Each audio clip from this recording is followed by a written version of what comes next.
इस वीडियो में हम देखेंगे NCERT math book class 10th के सॉल्यूशन को, जो कि होगा एक्सरसाइज 4.2 का छठा सवाल, और इसी का हम देखेंगे सॉल्यूशन।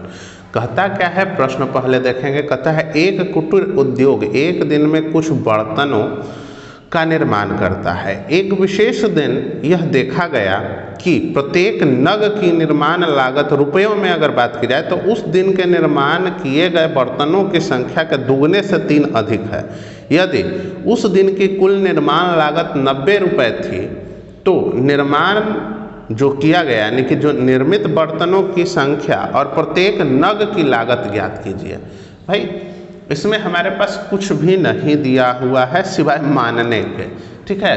तो मानना ही तो है इन सवालों में। तो कहा गया है कि माना कि बर्तनों की संख्या अगर हम मान लें, क्योंकि बर्तनों की संख्या के आगे पीछे ही प्रश्न कहा गया है, बर्तन की संख्या के दुगने से 3 अधिक है। क्या भाई, क्या बर्तनों की संख्या से के दुगने से 3 अधिक है। यहाँ भी देखिए, अगर बर्तन की संख्या को मान लेंगे तो इसको भी हम मान सकते हैं, रुपए को भी।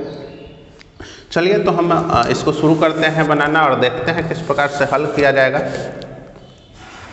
तो शुरू करते हैं। सबसे पहले हमसे बोला गया था कि बर्तनों की संख्या के बारे में, तो हम मान लेते हैं बर्तनों की संख्या। अगर हम मान लें कि माना कि बर्तनों की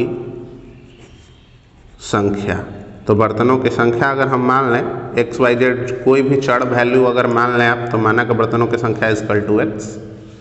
अगर बर्तनों की संख्या हमने मान लिया तो फिर एक बर्तन की कीमत हम निकाल सकते हैं। एक बर्तन के बारे में हमसे क्या बोला है, तो एक बर्तन के बारे में देखिए बोला है क्या, वो हम लिखते हैं एक बर्तन की कीमत। तो एक बर्तन की कीमत अगर हम निकालने जाए तो बर्तन के बारे में हमसे बोला है कि बर्तन की संख्या के दुगने से 3 अधिक, बर्तन की जो संख्या है इसके दुगने से 3 अधिक है बर्तन की कीमत।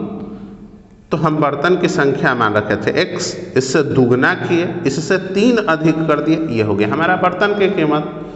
फिर से सुनिए, बर्तन की कीमत के बारे में कहा क्या है, ये बात समझिए।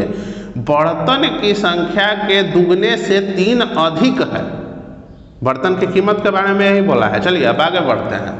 तो बर्तनों की संख्या अगर हमको निकालनी हो कि बर्तनों की संख्या मतलब बर्तनों की कुल लागत अगर हमको निकालनी है कि बर्तन के कुल लागत कितना हो गया, तो बर्तन के एक बर्तन की कीमत इतना यहाँ है और बर्तन की संख्या यहाँ है। अगर कुल बर्तन की लागत अगर हमको निकालनी है तो दोनों को मल्टीप्लाई कर देंगे। जैसे हम आपको बार बार कहते हैं कि जब एक का मालूम है बहुत सारों का निकालना है तो गुना कर लीजिए, ठीक है ना। उसी प्रकार से यहाँ चलेगा, तो हम लिख लेंगे कि बर्तनों की संख्या गुने एक बर्तन की कीमत बराबर कुल बर्तन की लागत हो जाएगा, है ना, हो जाएगा ना। इन दोनों को गुना कर लेंगे तो हो जाएगा, यानी कि कुल बर्तन की अगर लागत हमको निकालनी है, हमसे बोला ही है, प्रश्न बोला है कि भाई पहले तो बताइए कि निर्मित बर्तनों की संख्या बता दीजिए, यानी कि कुल बर्तन जो निर्मित किया गया उसकी संख्या कितनी हो जाएगी, है ना।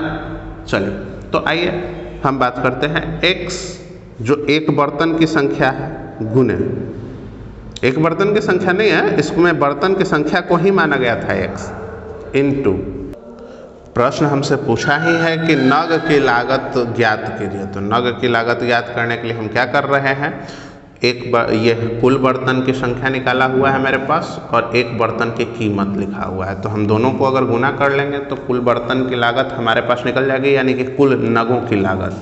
तो आ जाइए X इनटू 2X प्लस के 3 अगर गुना कर ले तो हो जाएगा। और इसकी संख्या भी हमको दी गई है, मतलब कि भाई कुल निर्माण लागत जो आया है ना, इसमें कितना आया है, 90 आया है। निर्मित करने में जो लागत है वो 90 आया है। तो इसको हम मल्टीप्लाई कर लेते हैं। X में 2X से करेंगे तो कितना हो जाएगा, X में अगर हम 2X से करेंगे तो कितना हो जाएगा, तो भाई 2x² हो जाएगा। अब X में 3 से करेंगे तो 3x हो जाएगा, = का 90 हो जाएगा। अच्छा, अगर हम इसको द्विघात समीकरण का रूप देना चाहते हैं 90 RHS से LHS में लेकर चले आएंगे तो 2x² माइनस प्लस के 3x और माइनस के हो जाएगा 90 = हो जाएगा 0। अब ये हो गया द्विघात समीकरण। अब आप इसको गुणनखंड विधि से हल कर लीजिए, आंसर हो जाएगा। भाई गुना करके हमको कितना लाना है, तो गुना करके हमको लाना है 2 और इधर माइनस का 90, तो 2 इंटू माइनस का 90 इक्वल टू माइनस का 180 लाना है। जोड़ने घटाने पर मेरा क्या होना चाहिए, तो 3 होना चाहिए।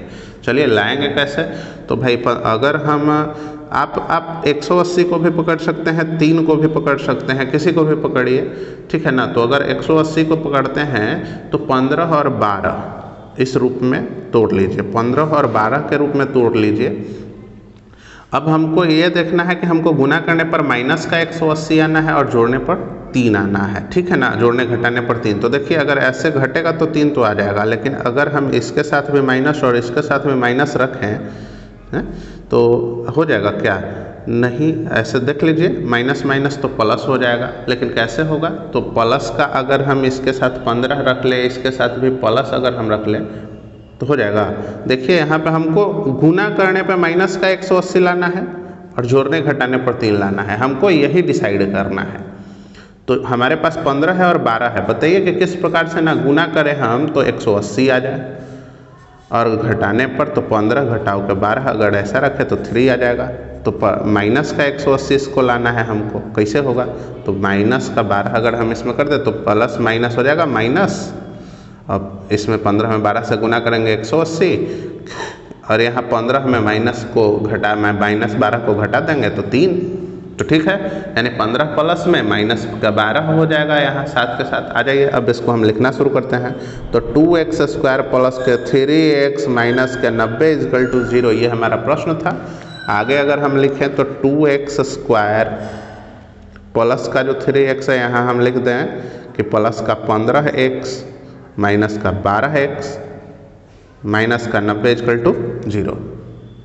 अब यहाँ से हमको क्या करने होते हैं, तो भाई 2 के रूप में बांट लेना है और उसमें से फिर कॉमन निकाल लेना है। तो आइए हम बात करते हैं क्या हम कॉमन निकालेंगे। तो अगर दोनों में से अगर हम x कॉमन निकाल लें तो यहाँ बच जाएगा 2x और प्लस का 15, देख लीजिए। अच्छा दूसरी बात, इधर भी आपका 2x प्लस 15 हो जाएगा, तभी तो आपका गुणनखंड सही होगा। तो बात आया कि अब यहाँ क्या लिखेंगे आप, तो यहाँ लिखने के लिए आप देखिए 2x, तो x तो हट जाएगा इसमें से। अच्छा इसमें देखिए 2x बच गया, तो 2x बच गया ना, इसमें 15, तो 15 6 का 90 हो जाता है यानी 6, और 2 6 का 12 हो जाता है यानी कि 6 तो आ जाएगा। लेकिन यहाँ चिन्ह किस चीज़ का लगेगा, प्लस का या माइनस का। तो इसको डिसाइड करने के लिए ऐसे करिए कि भाई अगर हम प्लस रखेंगे तो प्लस हो जाएगा, लेकिन अगर हम यहाँ माइनस रखेंगे तो माइनस प्लस माइनस और माइनस प्लस माइनस हो जाएगा। तो यहाँ का माइनस का 6 हो जाएगा, बराबर का 0 हो जाएगा। अंदर ब्रैकेट 2x प्लस 15 एक अलग निकाल लीजिए, बाहर वाला x माइनस 6 एक बाहर निकाल लीजिए, बराबर का 0। अब आ जाइए इनको अलग अलग 2 भागों में बांटते हैं। तो 2x प्लस 15 एक अलग भाग हो गया और x माइनस 6 एक अलग भाग हो गया। इसको हल करेंगे, 2x plus 15 equal to 0, 2x equal to 0 minus का 15, तो 2x इजकल टू माइनस का 15, x बराबर माइनस का 15 बटे 2। अच्छा इसमें आ जाइए, तो x माइनस 6 बराबर 0, x बराबर 0 माइनस का 6 इधर जाके प्लस का 6 हो जाएगा, तो x का वैल्यू हो गया 6। अब सुन लीजिए हमारी बात, कहता है क्या कि ये तो भैया यहाँ अमान्य हो जाएगा। क्यों हो जाएगा, क्योंकि बर्तनों की संख्या पूछा है, और बर्तनों की संख्या कभी ऋणात्मक होती है क्या, बर्तनों की संख्या कभी ऋणात्मक होती है, नहीं होती है। तो ये यहाँ हो जाएगा अमान्य। क्या हो जाएगा, अमान्य। ठीक है, अब बात होता है कि भाई x का वैल्यू हम मान के चलते हैं 6, तो बर्तनों की संख्या हम कितना माने थे, तो बर्तन की संख्या हम माने थे x, तो बर्तन की संख्या हम माने थे x, इसका वैल्यू हो गया 6। अब बर्तनों की कीमत हमसे पूछा था, तो बर्तनों की कीमत हमने कितना मान रखा था, तो बर्तनों की कीमत हम मान रखे थे कितना भाई, तो बर्तनों की कीमत हम मान रखे थे 2x प्लस 3, 2x प्लस 3। ऊपर में देखिए ना भाई, माने थे ना आप, माने हैं कि नहीं माने हैं, माने हैं। तो यही तो है, तो 2x प्लस 3, तो 2 इंटू x का वैल्यू हो गया 6 और प्लस के 3, तो 6 दूनी हो गया 12, 12 में 3 जोड़ दीजिएगा तो 12 3 हो गया 15। यही तो आपका आंसर हो गया, कुल बर्तनों की कीमत हो गया 15 रुपया।